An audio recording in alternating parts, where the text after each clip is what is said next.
Hello chess friends and welcome to Jozarov's chess channel and welcome to another top 10 video. So today's subject I think is a very attractive one. Today's subject are the top 10 attackers in chess history. So again, you will not probably agree with my top 10, but I decided to make the rank list like I thought that it would be perfect. So we're starting with number 10. This guy I think is the most disrespected chess player in chess history, and it's the former world champion Veselin Topalov. If you're not familiar with the fact that he is basically called Mr. Exchange Sacrifice, his exchange sacrifices are really one of the best in opening theories, I think, because Veselin Topalov played many or exchange sacrifice in an early stage of the game. So he basically sacrificed his rook many times for a bishop or for a knight in close positions where many pieces were on the board. So I really think that he deserves to be on this list, on the top 10 attackers. Maybe you should watch many of his positional sacrifices, positional exchange sacrifices, and if you want to see really a great attacking brilliancy, watch his game from 1996 against Garry Kasparov with the white pieces, how he crushed Garry Kasparov. I think this game I will publish also in my series, the best chess games of all time. So we're now at number 9. Here it's the Armenian top grandmaster Levin Aronian. So in my opinion, Levin Aronian had maybe some better chances to make even a better career, but still his opening preparations, his attacking possibilities in opening preparations were simply so great. Still, I think even these days in 2020, Levin Aronian is one of the best attackers. He plays really this complex positions in which you cannot get out of this tactical mess. He's really, for me, sort of a Garry Kasparov of these days. Still, of course, not so powerful like Garry Kasparov, but still he's always attractive to watch and his attacks are brilliant. And if you want to see really a great attacking game, watch the game between Levin Aronian and Magnus Carlsen from 2017, in which he played basically really like Alpha Zero. He played also a great positional exchange sacrifice where he gave up the rook for a bishop and locked really Magnus Carlsen's queen and won the game really with an attacking brilliancy. So we're now at number 8. Here is Vishy Anand, the former world champion. Vishy Anand, I think, also deserves to be on our top 10 of attacking chess because Vishy Anand's opening preparations and then the tactics that come out of this opening preparations are brilliant. His accuracy level, I think, in tactics is a great one, so that's why we cannot just evaluate tacticians by the willingness to do tactics. If that would be so, then one of my friends, Brock Henley, would be in the top 10 for sure. I'm sure he's watching the video. He wants to do tactics all the time, but his attacks are not so great sometimes. Sorry, Brock, this was just a joke. As I said, his accuracy level was so great by Vishy Anand that he really deserves to be on our top 10 list, because chess has changed. Now it's not about that you place a tactic and then you win the game immediately. Now chess is basically played, you play some tactics and then maybe you have a slight advantage. So you have to really be really aggressive in order to make this common weaknesses in your opponent's position. So that's why I think here Vishy Anand deserves really to be in the top 10. So we're now at number 7. We have here Rashid Gibiatovich Nejmedinov. He was Tal's second. I placed him so low a little bit because Rashid Nejmedinov wasn't this world championship material in chess. Still, his attacks are so great. His, for instance, queen sacrifice against Chernikov was really one of the best attacking brilliancies, and his king hunt against Lev Polugavsky, you have to see that one. So it was really an attacking brilliancy. Rashid Nejmedinov was really one of these guys who played chess only to attack. His willingness to do attacks was really high, in a high level. His accuracy level was also a great one, but still Rashid Nejmedinov lost also many games. He didn't win many tournaments. For instance, when Tal played, when, for instance, Paul Keres played, and many of other top grandmasters, then he wasn't maybe in the top 5. So that's why still, of course, deserves to be on the top 10. But I placed him on the 7th place. So we have now number 6, Paul Murphy. The Mozart of chess. I would have placed in higher, but still I have some troubles about this romantic era of chess, because many times in chess this King's Gambit openings were played, this Evans Gambit, this basically bad gambits openings were played, and when you play such gambits, then every game when you win in a gambit game is really a great one. So basically the tactics that come out from this tactical openings are always with some queen sacrifices, rook sacrifice, with really some beautiful motifs. And okay, for us now it's very fun to see this very nice games played by Paul Murphy, but still we cannot evaluate just the games by this tricky openings.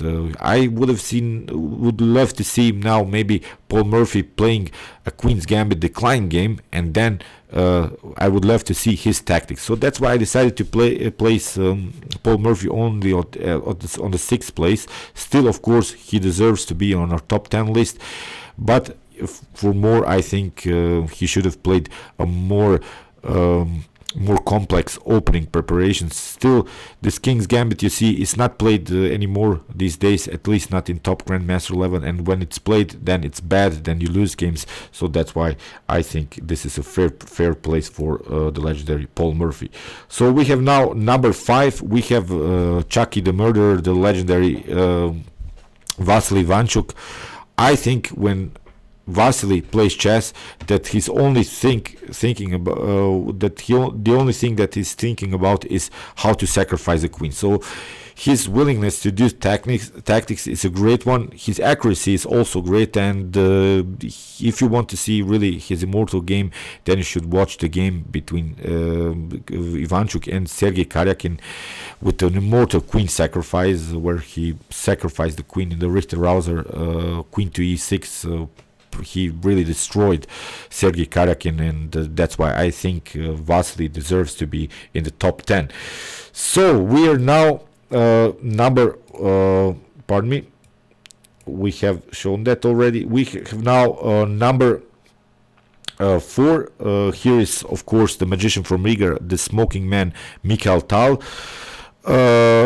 I would have placed him also much higher, but his accuracy level was not so high. I think he played many tactics that went wrong and were wrong sometimes, but still his games, I think when we want to see attractive games, that most of the times you just publish Mikhail Tal games. His attacking skills were really great, and I think this is a fair place for him, because these other 3 you basically know which are the next 3 places, but still Mikhail Tal was simply the best tactician after them, and that's why I think it's a fair place to place him on the 4th place. So we have now the 3rd place, it's Bobby Fischer.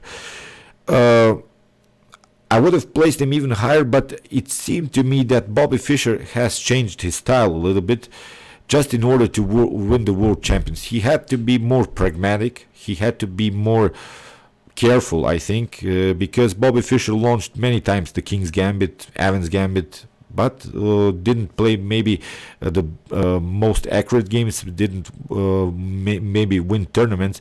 But then when he realized that chess is not all about tactics, that you have to really struggle for a win, then he won eventually the world championship against Boris Spassky by playing, for instance, d4, more positional lines, more positional openings. That's why I think if Bobby Fischer would have stuck to this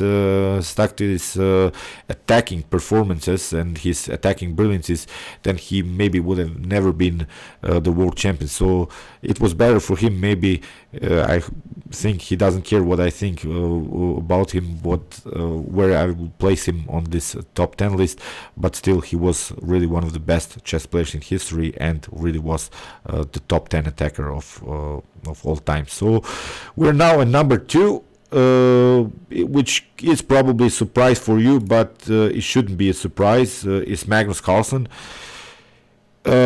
Magnus Carlsen is basically the best tactician these days. He's a better tactician than Nakamura, he's a better tactician than Firuza, he's a better tactician than any of these grandmasters. So don't disrespect Magnus Carlsen when it comes to tactics.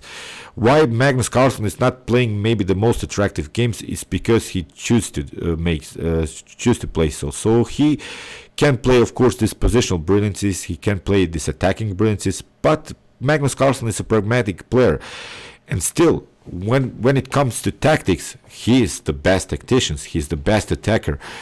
I remember this game between Magnus Carlsen and Jan Krzysztof Duda, and I was a little bit sad that the media wasn't so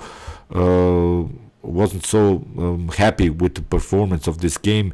They didn't publish it. They didn't publish the game so many times in the news, maybe here even on YouTube. For me, the game between Magnus Carlsen and Jan Krzysztof Duda showed the difference between chess now and maybe chess before 20 years. So in that game, Magnus Carlsen pulled off a 12-move forced tactical sequence just in order to get the game into a favorable endgame, in which he had 2 distant pass pawns, he had the rook for 2 minor pieces. So it was really a hard game, and this shows really how chess will make progress in the future, maybe in the 20 years, in the next 20 years, because chess will be much more harder to win games. You need maybe this attacking brilliances just in order to make a slightly inaccuracy, a slightly advantage in your own game, or maybe to force a weakness in your opponent's position. I think chess will change.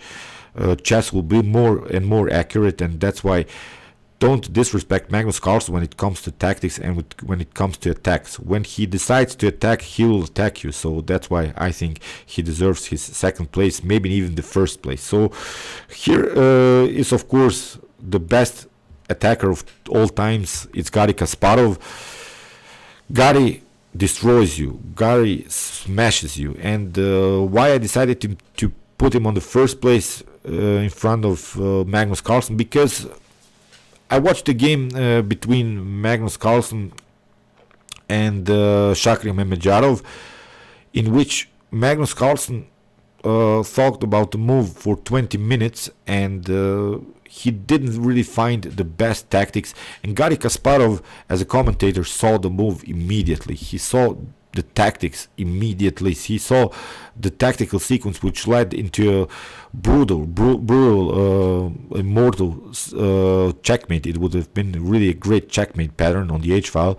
So for me, I think Garry Kasparov was really the best attacker. And if we just want to compare maybe Garry Kasparov's games, his accuracy level in tactics was such a great performance, I think, because he didn't make, for instance, mistakes like Mikhail Tal used to. When he attacked you, then he knew why, then he knew how, and he smashed you immediately. And that's why I decided to place again Garry Kasparov on the 1st place. Okay, this is now my top 10 of the top 10 attackers of all times. You may agree, you will probably not agree. Maybe you can again write your suggestions, which are the best 10 attackers in chess history. If you want to see also my other top 10 video, here's the link. It's about the best chess players of all time. And if you want to see really brilliant chess games, you can check out my best chess games of all time, in which I show you really the best chess games that have been ever played in chess history. And you can also subscribe to my channel if you like this content. Thanks you for watching, guys, and chess is the best, of course.